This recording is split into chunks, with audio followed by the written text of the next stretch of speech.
Zadkiel queda confundido y se pregunta qué fue eso. En ese momento, otro enemigo mecánico aparece. Esta vez, no hay tiempo de reacción.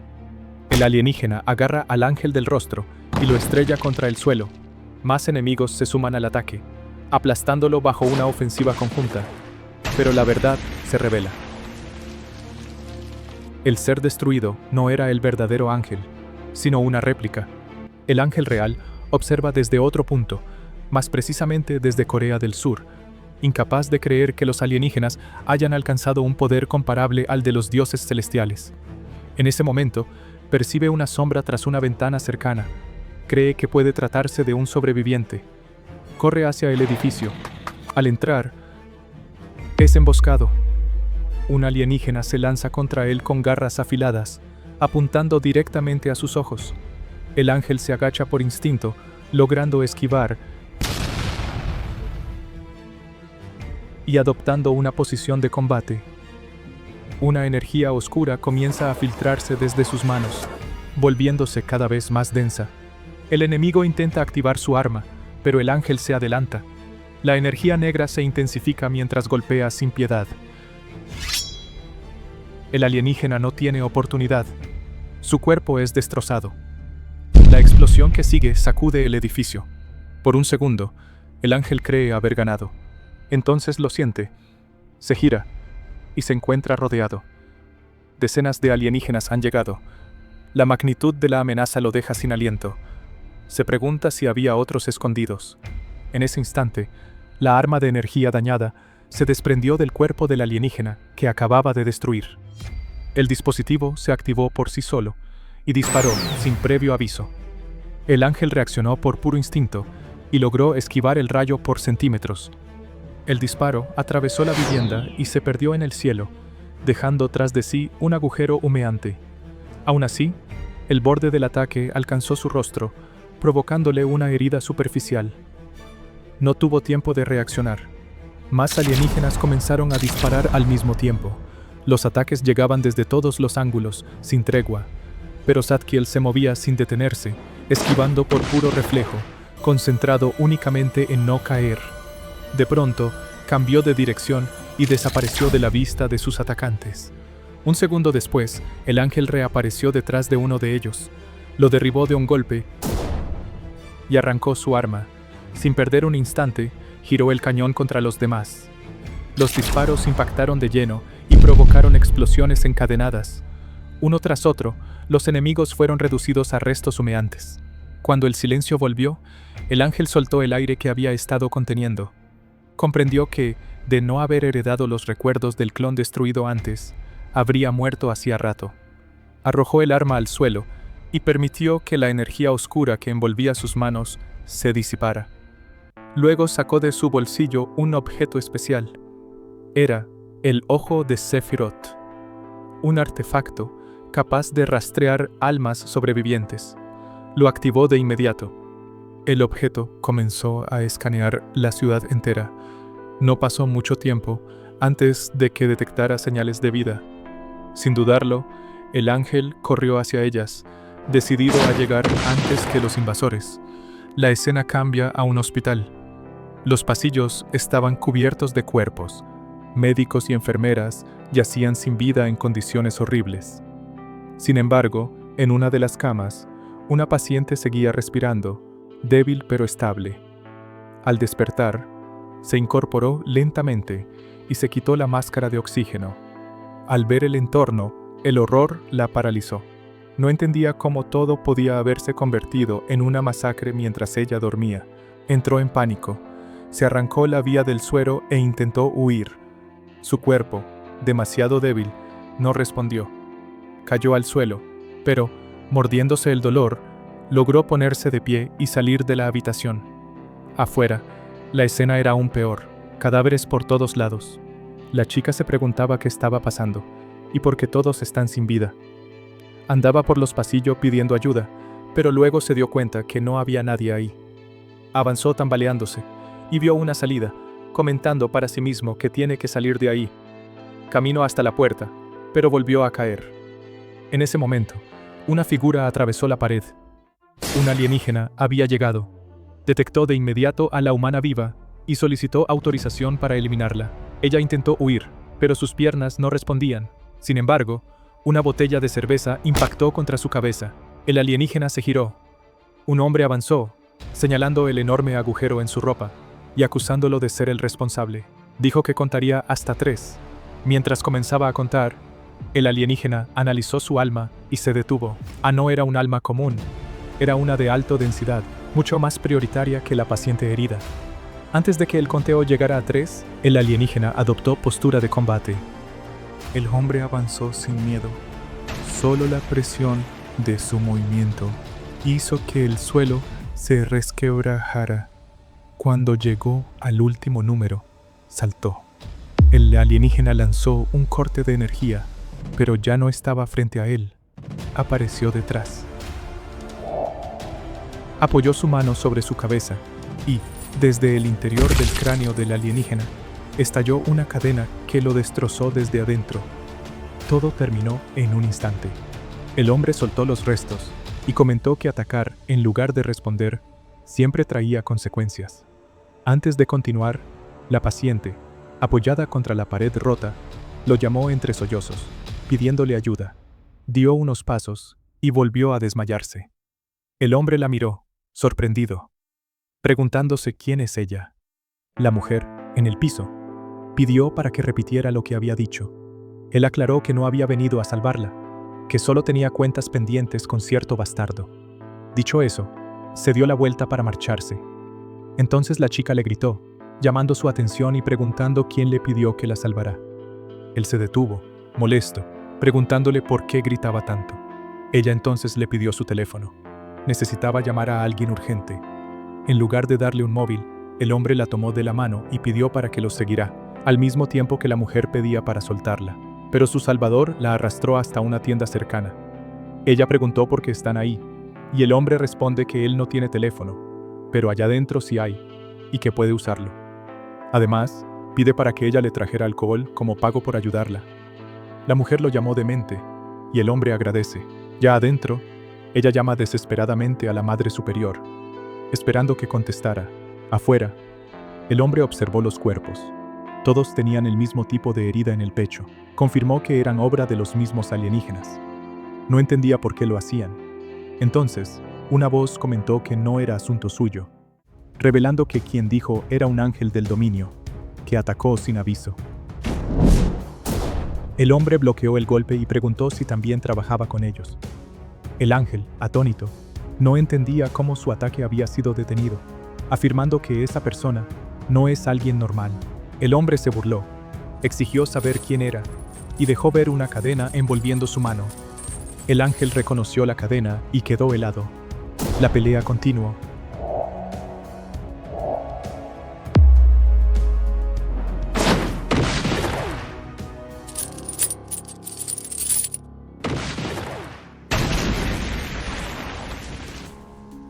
Pero después de algunos golpes, ambos comprendieron que cada uno también era un ángel.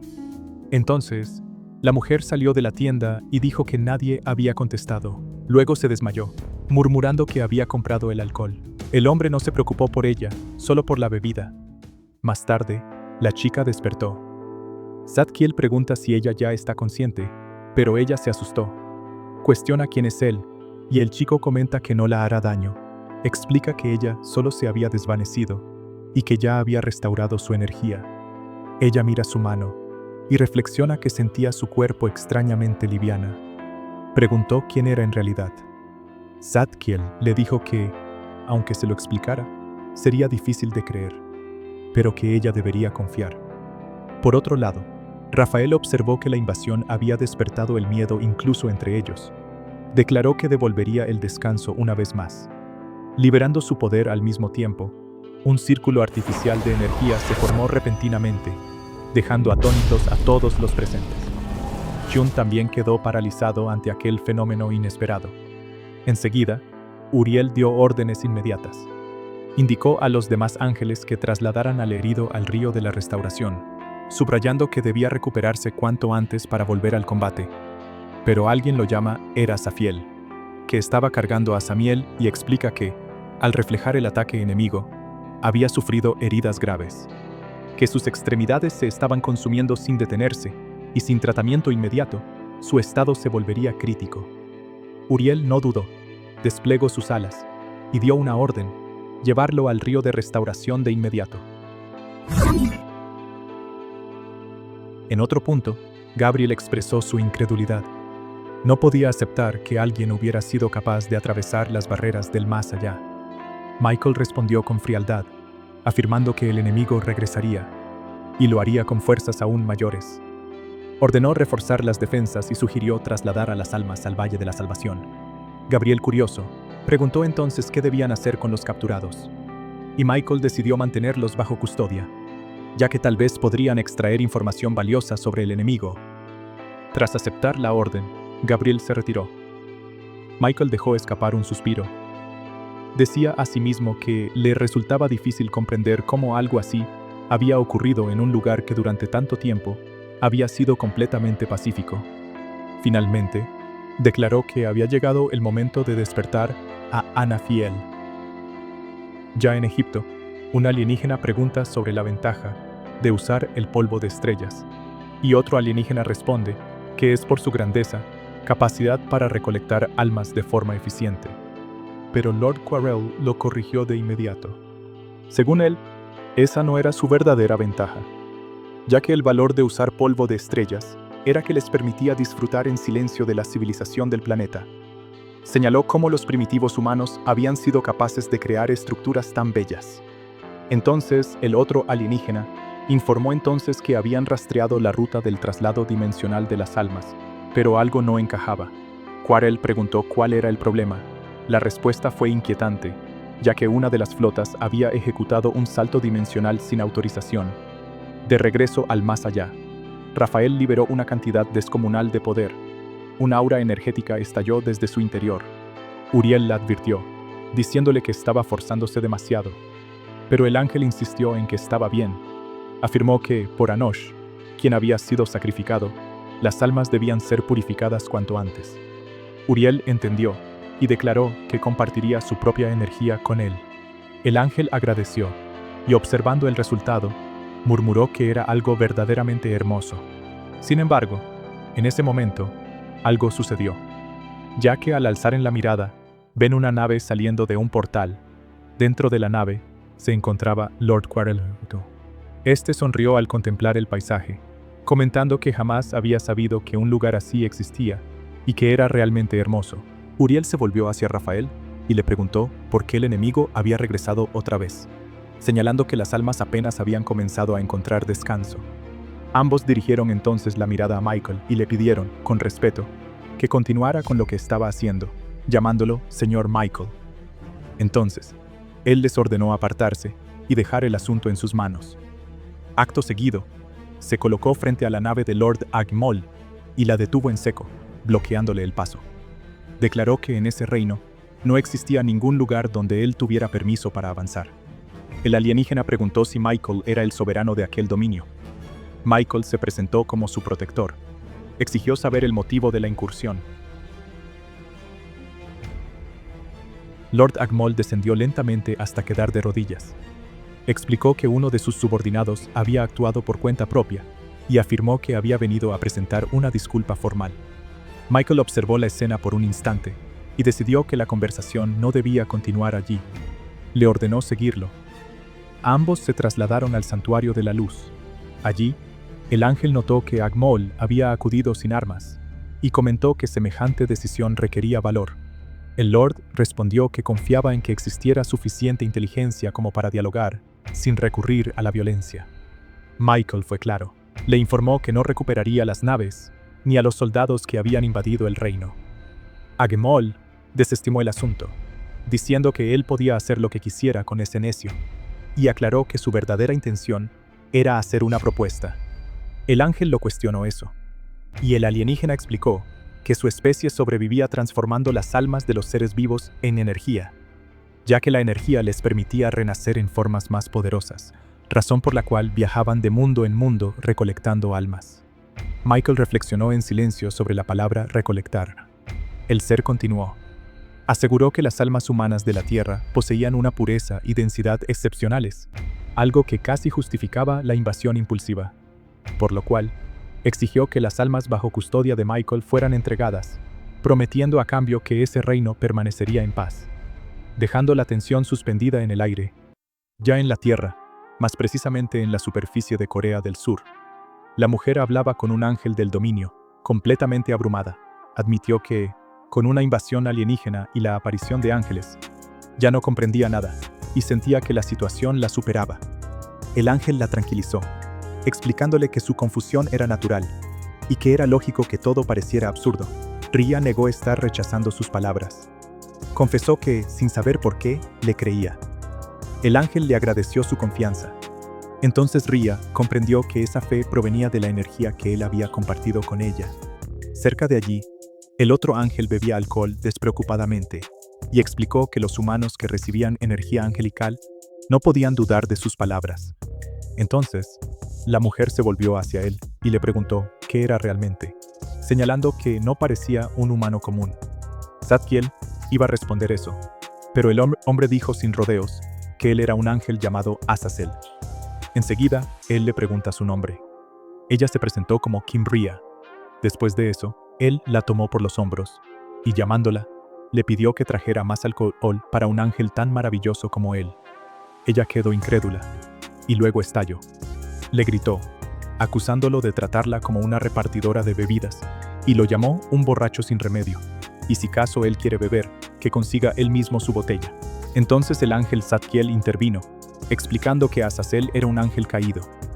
Aclaró que los ángeles exiliados no podían robar ni tomar pertenencias ajenas, y que incluso recoger algo del suelo les causaría un castigo doloroso. Azazel lanzó una mirada mortal. Exigió saber por qué había revelado eso. El ángel se disculpó con torpeza. Ria entonces llamó a Zadkiel y pidió que la llevaran con la Madre Superiora.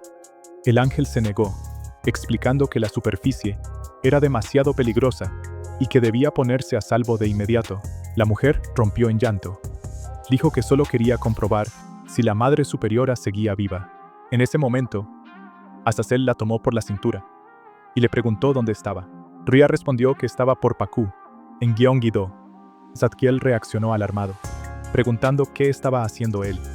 Sin responderle, Azazel le dijo a Ria que se sujetara fuerte y despegó, llevándosela por el aire. Mientras se alejaban, el ángel del dominio sintió cómo su cuerpo se debilitaba por la energía compartida. Se preguntó cuál era el verdadero plan de él. De regreso al Salón de la Luz. Tras escuchar la propuesta, Michael comentó que era audaz que un invasor se atreviera a usar la palabra oferta. Agemol respondió que no malinterpretara sus intenciones y que hablaba desde el respeto. Michael le recordó algo fundamental, ya que cuando se vieron, él había preguntado quién era su verdadero amo, así que declaró que su amo era la humanidad. Explicó que, en el origen, los ángeles nacieron de los humanos y que las almas humanas eran el pilar de su existencia. Afirmó con firmeza que jamás negociaría el alma de su creador. Agmol soltó una risa oscura. Dijo que tal vez había esperado demasiado y advirtió que Michael se arrepentiría. En un solo movimiento, el ángel le cortó el cuello. Antes de retirarse, dejó un mensaje final, que se lo transmitiera a su señor. Si deseaban guerra, ellos, los ángeles, estarían felices de complacerlo. Poco después, Gabriel apareció arrastrando el cuerpo destrozado de uno de los acompañantes del alienígena. Informó que no podía percibir su alma y no comprendía cómo era posible. Michael explicó que no eran más que emisarios sin voluntad propia. Ya en la Tierra, Lord Agmol estaba siendo atendido. Su cabeza fue reconectada a su cuerpo y despertó de golpe. Sus sirvientes acudieron alarmados y el Lord comenzó a reír, encontrando la situación divertida. Jamás imaginó que se atreverían a desafiar a los Uncracks. Ordenó conectar todas las naves. Transmitió una orden absoluta. Todas las unidades debían dirigirse de inmediato a las coordenadas dimensionales enviadas, recolectar cada alma en esa zona y borrar este planeta por completo.